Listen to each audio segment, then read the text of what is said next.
Street foods అనేది టేస్టీగా ఉంటుంది, ప్లస్ ఒక హ్యాబిట్ కూడా. అంటే ఏ వయసులో ఉన్న వాళ్ళు కూడా గ్యాదర్ అయితే స్ట్రీట్ ఫుడ్, చలో వెళ్దాం స్ట్రీట్ ఫుడ్ చేద్దాం, అదే వీకెండ్ వెళ్దాం స్ట్రీట్ ఫుడ్ తిందాం.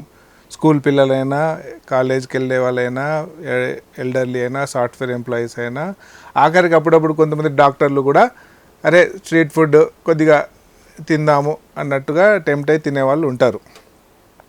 స్ట్రీట్ ఫుడ్ అనేది అతను చేసేది బిజినెస్సే. అంటే ఇది జనరలైజ్గా ఎవరినో కించపరచడం అని కాదు, కానీ వాళ్ళు చేసేది బిజినెస్సే. ఎప్పుడైనా ఏదైనా బిజినెస్ ఉంటే దాంట్లో మార్జిన్ ఉంటుంది, దాంట్లో ప్రాఫిట్ అనేది చూసుకుంటారు. సో చాలా వరకు ఈ బిజినెస్ మార్జిన్ ప్రాఫిట్ ఉన్నప్పుడు మీ హెల్త్ గురించి ఆలోచించి అయితే ఎవరు స్ట్రీట్ ఫుడ్ అరే వచ్చినవాడు తిని ఆరోగ్యంగా అవ్వాలి, పౌష్టికాహారం ఇద్దామనే మైండ్ కంటే ఇందులో ఏది వాడితే ఎంత మిగులుతుంది, ఏది ఎలా వాడితే ఎంత మార్జిన్ వస్తుంది అనే విషయంలోనే వాళ్ళది ఉంటుంది బిజినెస్. సో దీంట్లో అడల్ట్రేషన్ అంటే కల్తీ అనేది స్టార్ట్ అవుతుంది. అందరూ చేయకపోయినా మ్యాక్సిమం డబ్బులు తగ్గించుకోవాలి, మార్జిన్ పెంచుకోవాలనే వాళ్ళు ఏంటి కల్తీ ఎప్పుడైతే స్టార్ట్ అవుతుందో అంటే ఉన్న విషయంలో కంటే కలుపుతారు. అంటే ఆయిల్లో కల్తీ వాడడం కానీ, పిండి కల్తీ వాడడం కానీ, వెజిటబుల్స్ నాసి రకంవి తెచ్చుకోవడం కానీ, లేదా వాడిన ఆయిలే వేడి చేసిన ఆయిల్నే రీయూజ్ చేసుకుంటా యూజ్ చేయడం కానీ ఇవన్నీ జరుగుతాయి. మన కడుపులో, మన పేగులో మిలియన్ల కొద్ది బ్యాక్టీరియా ఉంటాయి, వేరే వేరే వెరైటీ టైప్స్ ఆఫ్ బ్యాక్టీరియా ఉంటాయి. ఇవన్నీ హెల్తీ బ్యాక్టీరియా, ఇవి మన పేగుకి చాలా అవసరం. ఇలాంటి కల్తీ ఫుడ్ తిని ఏమవుతుందంటే ఆ బ్యాక్టీరియా మీద ఎఫెక్ట్ పడుతుంది. గట్ మైక్రోబయోమ్ అంటారు.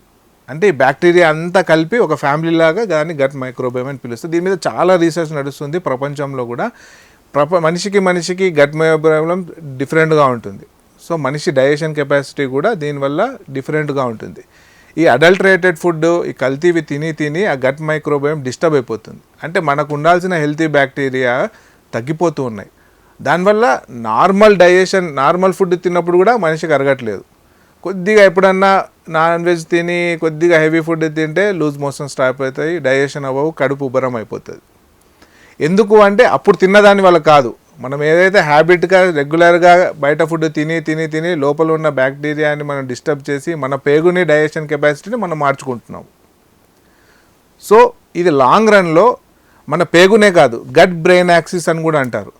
అంటే పేగులో ఉన్న బ్యాక్టీరియాకి హెల్తీగా ఉండడానికి, మన మానసికంగా మనం ఉత్సాహంగా కరెక్ట్ మెంటల్ స్టేటస్ మెయింటైన్ చేయడానికి కూడా కనెక్షన్ ఉంది. సో ఇన్ని డిసడ్వాంటేజెస్ ఉన్నప్పుడు మనం కొద్దిగా టెంప్టేషన్ ఆపుకొని, సరే మనకు తినాలి అనిపించింది, అదే మనం బయటికి వెళ్ళకుండా ఇంట్లోనే చేసుకొని తినాలి.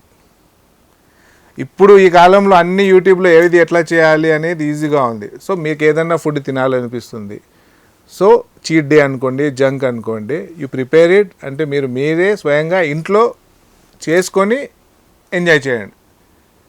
మిమ్మల్ని అప్పుడు బయట వాళ్ళకి వెళ్ళి స్ట్రీట్ ఫుడ్ మీద నమ్మకంగా అది తినడం కంటే మీరు అది ఇంట్లో చేసుకొని తినడమే మంచిది. అందుకే స్ట్రీట్ ఫుడ్ని మ్యాక్సిమం 99% అవాయిడ్ చేయడానికి ట్రై చేయండి.